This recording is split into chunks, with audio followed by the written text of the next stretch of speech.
I read a quote when I was researching about this topic, and that quote said, empaths are mirrors, and some people don't like their own reflection. That makes a lot of sense.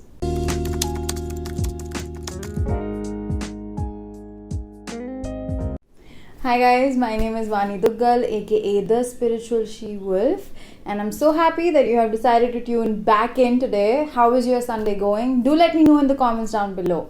I am a personal development coach and a mental health therapist, so if you want to talk about anything that's going on in your life, DM me on Instagram and I will make sure that I help you in each and every way possible. So, today we are going to talk about energies, we are going to talk about emotions, vulnerability, strengths, and some gifts that we are born with, or you can even develop in your own life by practice. So, let's just get into the video and talk about highly sensitive people, or empaths, or highly sensitive empaths. Whatever you want to go with. Let's get into it.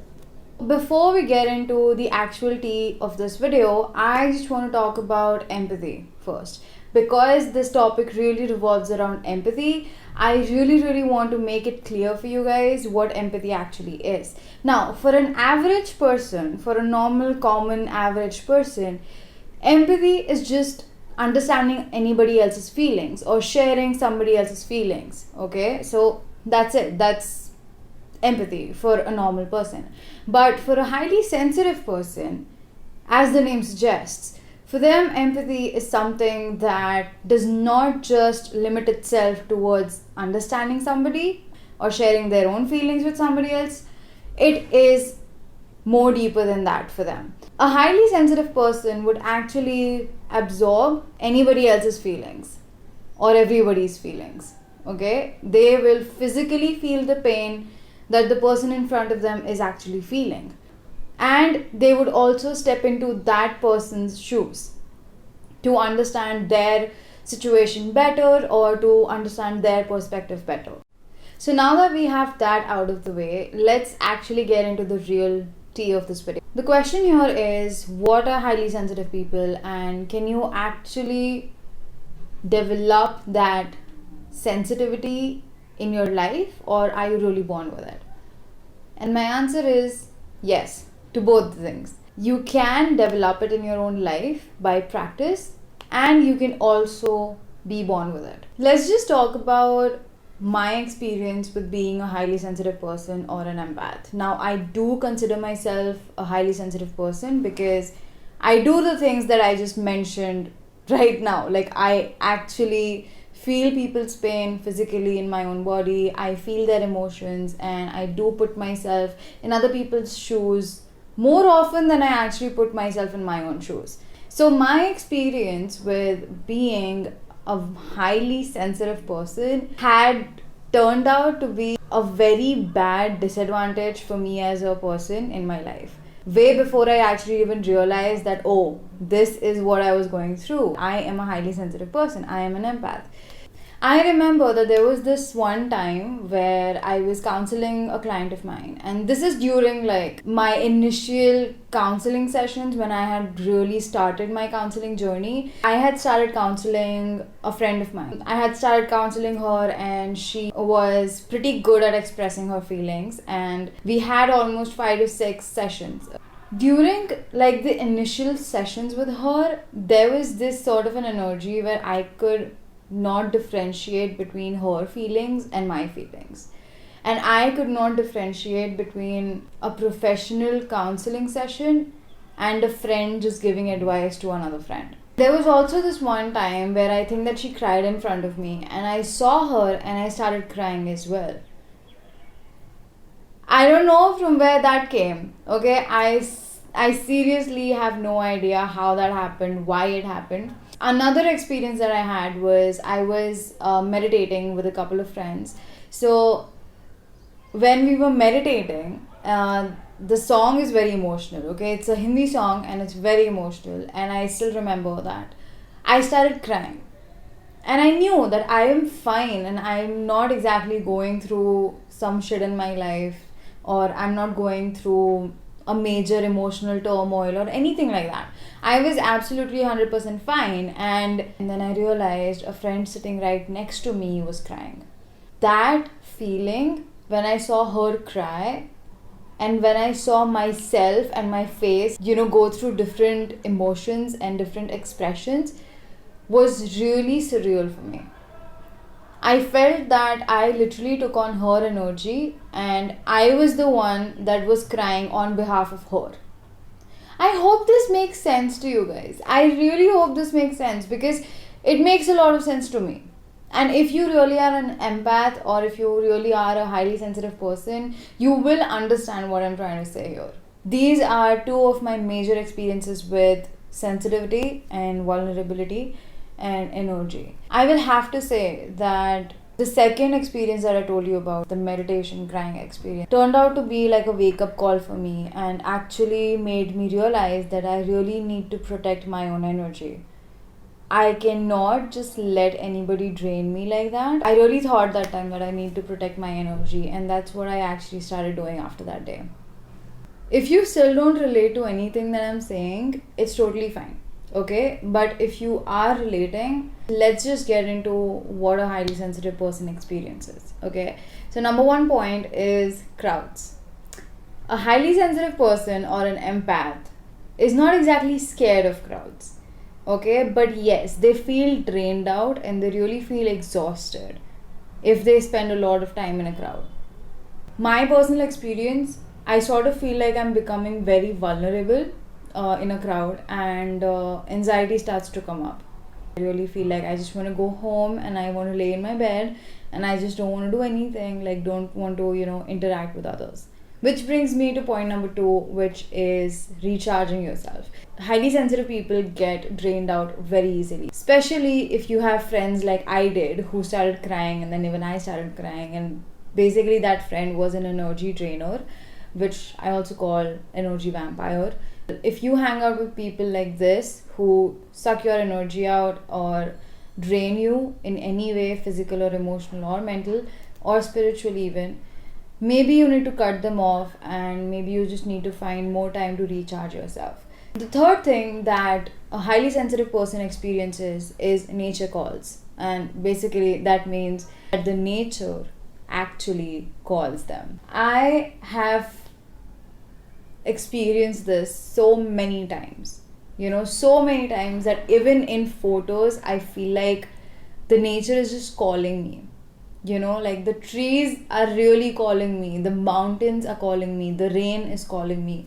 I really feel that. So empaths or highly sensitive people actually have this divine connection with nature, trees, plants, animals, whatever it might be.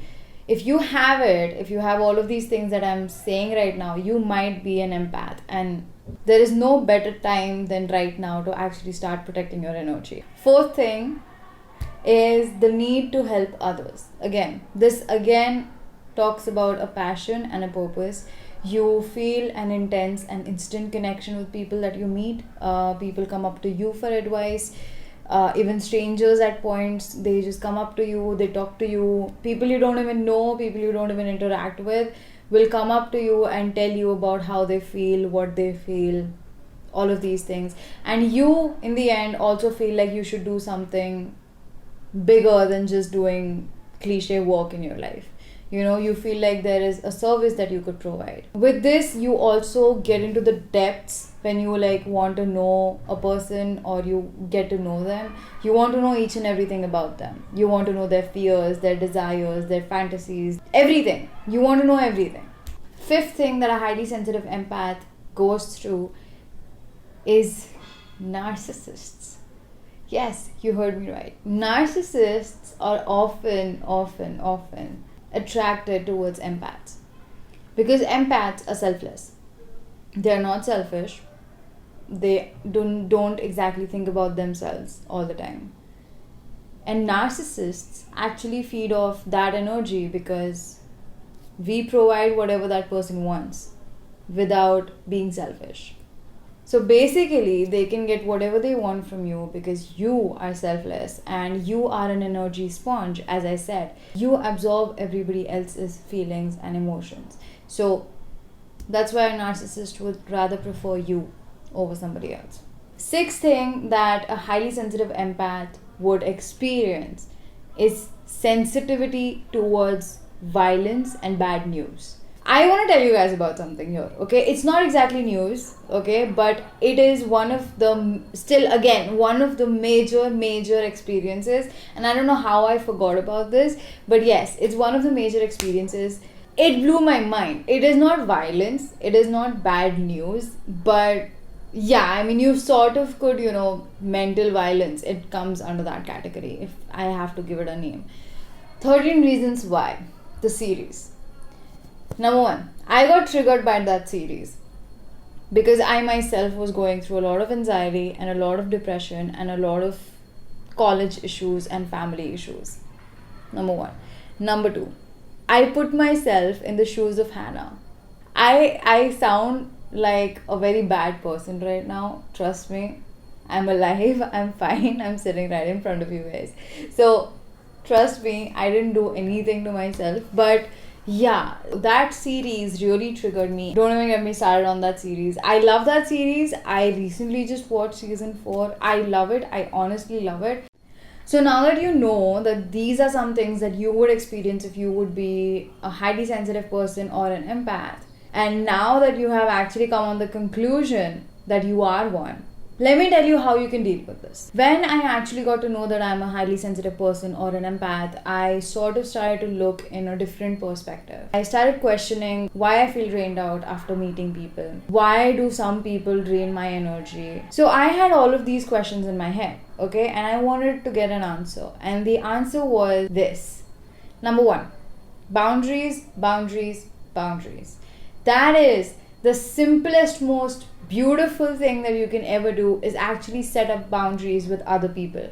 Be it your parents, be it your friends. I have talked about it in my videos up here. Set effing boundaries because, come on, protect yourself. Protect your fucking energy, and I have nothing else to say on that. Number 2 is to get rest and give yourself some time. Now, I know this is a cliche mental health tip actually, but yes, when you're talking about energy, this really helps, because once I started giving my energy to myself and stopped wasting energy on other people, it changed my life, guys. It really did. Now I'm really comfortable sitting in a room all by myself, doing nothing, and I'm not worrying about other people. Tip number 3 that you can actually do is to carry crystals with you. Black tourmaline, however you pronounce it. Black tourmaline, black onyx, tiger's eye. You can carry these crystals to ward off any heavy negative energy around you or on you.